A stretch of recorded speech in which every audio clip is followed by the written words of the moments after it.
Il-wara nofsinhar it-tajjeb se jaħnilkom hawnhekk illum sabiex nagħtukom aġġornament dwar l-omiċidju doppju tal-bieraħ filgħaxija f'Taslima.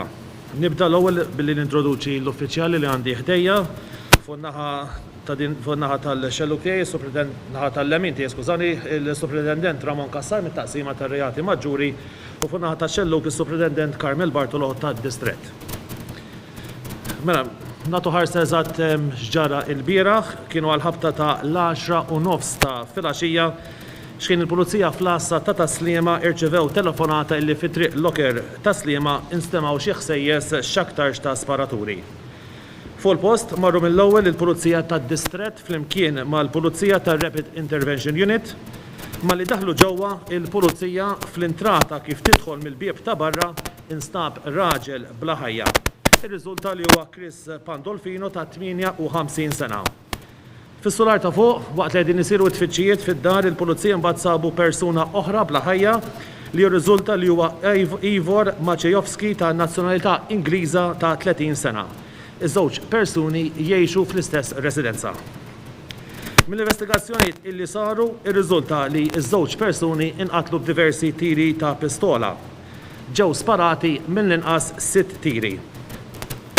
Waqt li f'xi kmamar instab xi taqlib, sa issa il-motiv ta' dan l-omiċidju doppju għadu mhux magħruf. Mhux qed ikun esklus xejn f'dan l-istadju, iżda wkoll mhuwiex prudenti li jsiru spekulazzjonijiet dwar il-motiv ta' dan l-omiċidju doppju f'dan l-istadju. L-awtopsja fuq il-katavri tal-żewġ tirġiel mistennija illi ssir għada.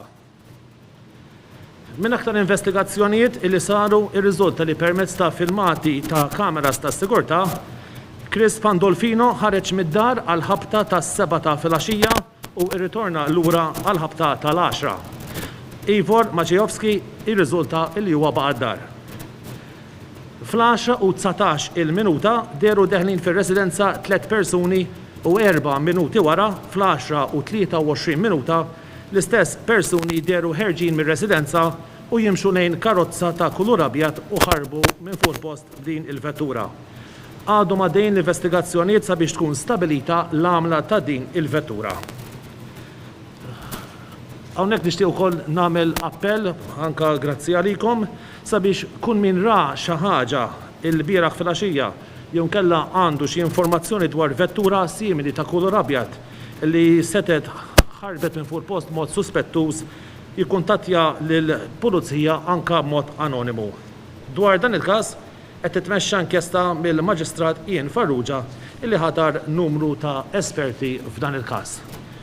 Dan l-investigazzjonijiet għadhom għaddejjin sa dan il-ħin, din hija l-informazzjoni li ġbarna sa issa u li nistgħu intukom f'dan l-istadju. Jekk hemm xi domandi fejn nistgħu nwieġbu lesti li nwiġbuhom. Din?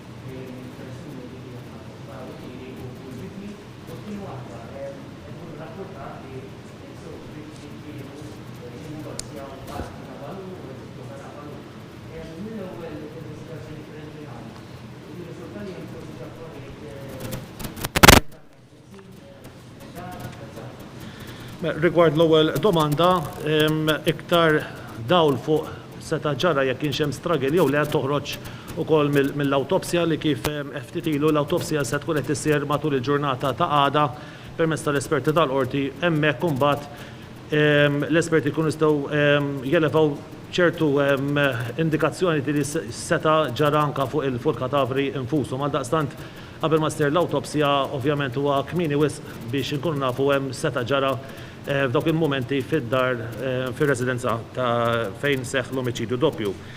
Dwar affarijiet neqsin, sissa l-investigazzjonijiet għadhom fi stadju bikrin, għadhom qed isiru l-analiżi ta' seta' kien hemm fir-residenza u jekk hemm xi oġġetti li huma neqsin dak għadhom f'dan il-moment għadhom ukoll pulizija għadhom fuq il-post sabiex qed isir l-investigazzjoni meħtieġa sabiex ikun stabilit jekk hemm xi affarijiet neqsin minn ġewwa r-residenza. Rapporti f'liema sens. ma l-informazzjoni li għandna ma jirriżultax li kien hemm xi rapporti qabel il-każ tal-bieraħ.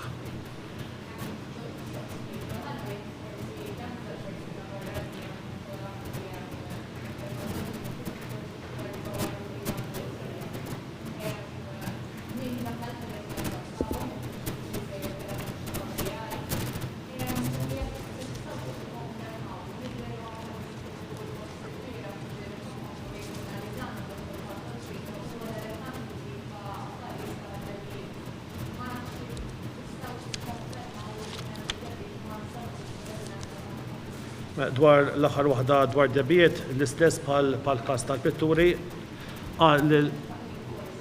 Kif qed kien hemm ftit taqlib iżda ovvjament l-esperti forensiċi qegħdin jiġbru kull evidenza biex ikun magħruf jekk fil-fatt kienx hemm xi tip ta' kemm jekkux Pitturi kemm jekkux debiet. Dwar jekk il-persuna il-barrani jekkux magħruf mal-pulizija saqsejtni? Le, it-tnejn li huma mhumiex magħrufa mal-pulizija u d-domanda l-oħra min sabu mela kif kienu l-pulizija ta' Rapid Intervention Unit li wara li daħlet il-koll li x'aktar xemm xi sparaturi f'din ir-residenza kienu l-pulizija li daħlu l-ewwel fil-post flimkien bejn kienet joint distrett u Rapid Intervention Unit daħlu ġewwa u sabu il-vittmi. Għadhom qed isiru biex jaraw jekk kienx hemm żgass. Jidher illi nistgħu nikkonfermaw li l-pulizija kif waslu fuq il-post u ġew indikati li setgħu kien hemm xi persuni ġewwa, ovvjament il-pulizija qabdu daħlu.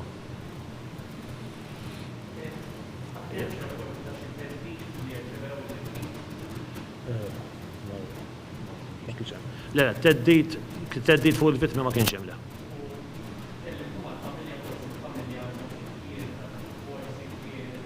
Dik parti mill-investigazzjonijiet li kull persuna li ovvjament taf li jiġu miż-żewġ vittmijiet jiġu mitkellmu bil-pulizija biex jitfgħu forsi iktar dawl fuq seta' ġara fis-sigħat ta' qabel. Ovvjament din hija prassi ta' kull investigazzjoni li ċertu nies mhumiex suspettati daw ma ġestu ma xhieda sabiex jitkellmu magħhom u jkunu jafu l-aħħar movimenti taż-żewġ persuni forsi xi kuntatti li seta' kellhom.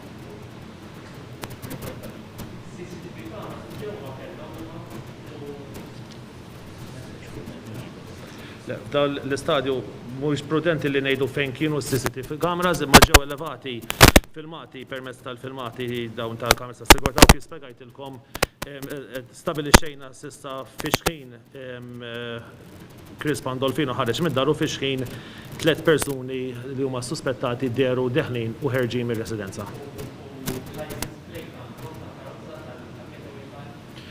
Disiru investigazzjonijiet s'issa trid jiġi stabilit kif edna l-għamla tal-karozza li ntużat u anka jinġabru permezz ta' evidenza forensika sabiex tkun stabilita x'tip ta' karozza u jekk hemm xi numru ta' reġistrazzjoni li tista' tgħin fil-investigazzjonijiet tal-pulizija f'dan il-każ.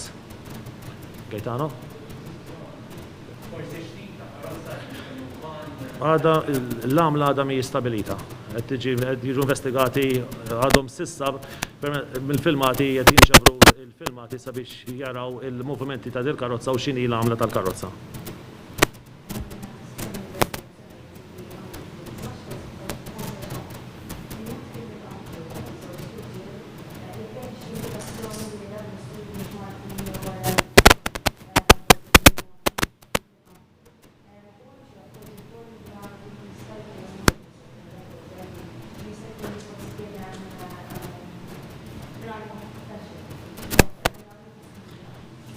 F'dan l-istadju xejn mwet ikun esklus, l-investigaturi bħalissa f'dan moment għadhom għaddejjin b'investigazzjonijiet intensivi l-iskopu għalli jkun solvut dan il-każ bħalma ġew solvuti l-omiċidji l-oħra li kellna din is-sena stess.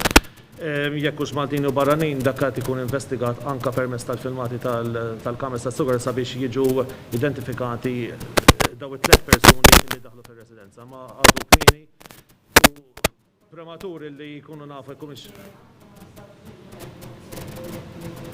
didu wkoll x'tip kif spjegajt qabel anka jekk kienx hemm struggle dak rridu nistennew ukoll ir-riżultat tal-awtopsja li se ssir għadha biex naraw jekk kienx hemm xi marki esterni fuq il-żewġ persuni dal-istadju ma tikun esklus xejn, għanajdu kif inhi, jekkux Maltin, jekkux barranin, xejn ma tikun esklus u qed inħallu t-triqat kollha miftuħin u l-investigazzjoni jinsabu mod wisejn ħafna sabiex kif qed dal-każ jiġi solvut malajr kemm jista' jkun.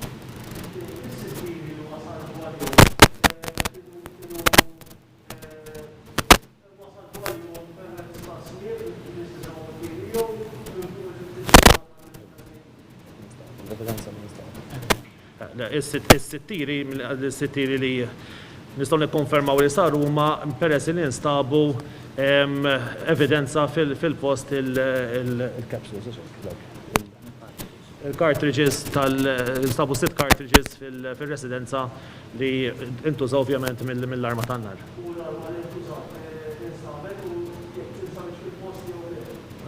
Sissa għadha ma nstabix l-arma.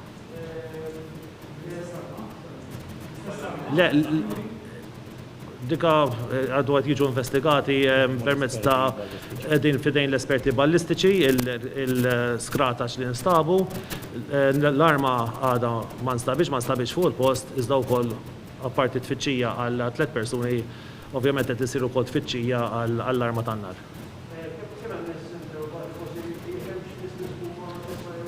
Le, f'dan l-istadju ħadd m'hemm miżmum kif għedna il-pulizija dejbet tfittxija għal daw 3 persuni li nqabdu fil-kamers tas-sigurtà, tfittxijiet li għadhom għaddejjin sa dan il-moment li qegħdin nitkellmu bħalissa.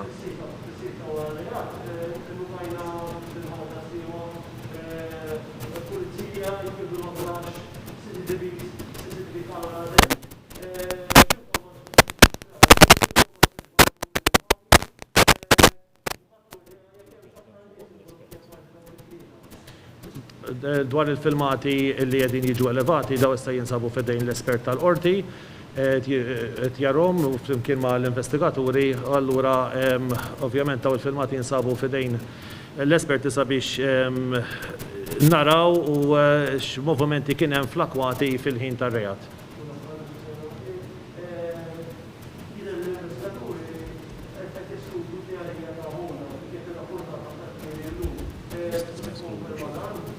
F'dan l-istadju kif anka semmejt fil-ftit ilu ma tikun esklus xejn f'dan l-istadju, iżda wkoll rridu nkunu ftit prudenti li ma nispekulawx seta ġara dana il-rejat seħħ inqas minn 24 sija ilu.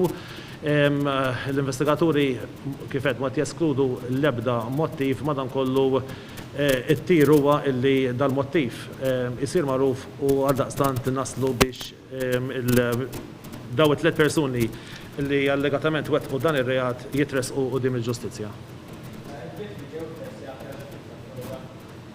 Sorry? Dika ssir fl-awtopsja. Kif għedna l-awtopsja se ssir għada. Ntlaqtu f'diversi partijiet ta' ġisimhom. Kien hemm diversi, ovvjament dika toħroġ ukoll eżattament fejn ntlaqtu għada mill-awtopsja.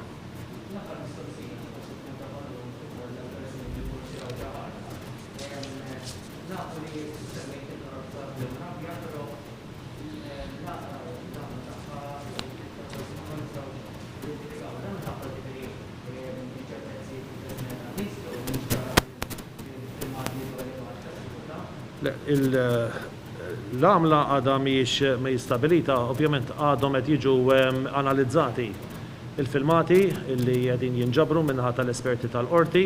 Sa dan il-moment il-vettura illi daw 3 persuni deru jirkbu fiha għadhom qed jiġu analizzati dawk il-filmati partikolari sissa u dawn huma sabiex tkun stabilita l-għamla. Sissa l-għamla tal-vettura għadha mhijiex stabilita.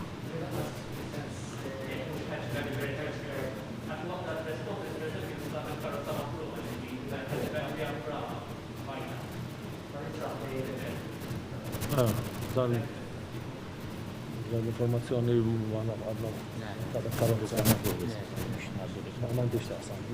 Fuq dan li qed isemmi inti qed jikkonferma s-Sovrintendent Kassar li dik il-karozza m'għandix taqsam ma' dal-każ partikolari.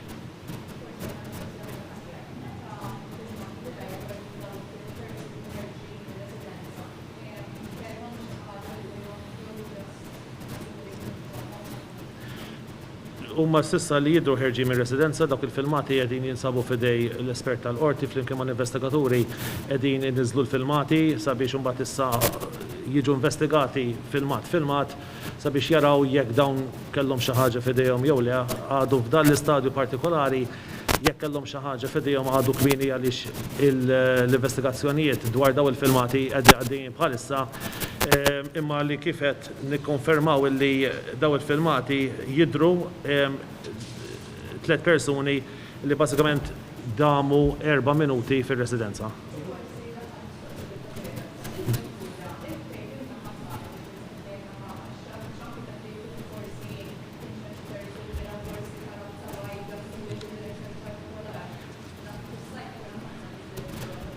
Aħna kifet, l-appell tagħna huwa min se tara xi ħaġa anke b'mod anonimu javviċinana l-karozza li hija karozza bajda deret tinsta il fuq fisser għax hija triq dik triq one way.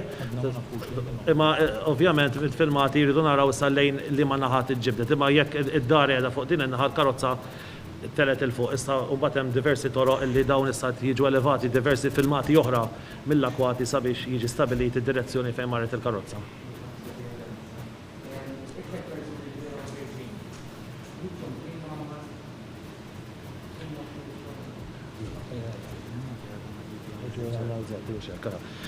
Il-filmati għadhom qed jiġu analizzati tqis li anke peress li kien idlam hemm ċertu filmati jridu jarawhom iktar mod intensiv il-filmati x'hemm mhux m'hemmx s'issa li nistgħu f'dan l-istadju ngħidu li kienu 3 persuni li deru deħlin jiġu analizzati sabiex jekk kellhom xi ħaġa f'mod f'wiċċhom jew le li għadu jiġu stabiliti mill-filmati li qegħdin jiġu investigati f'dal moment.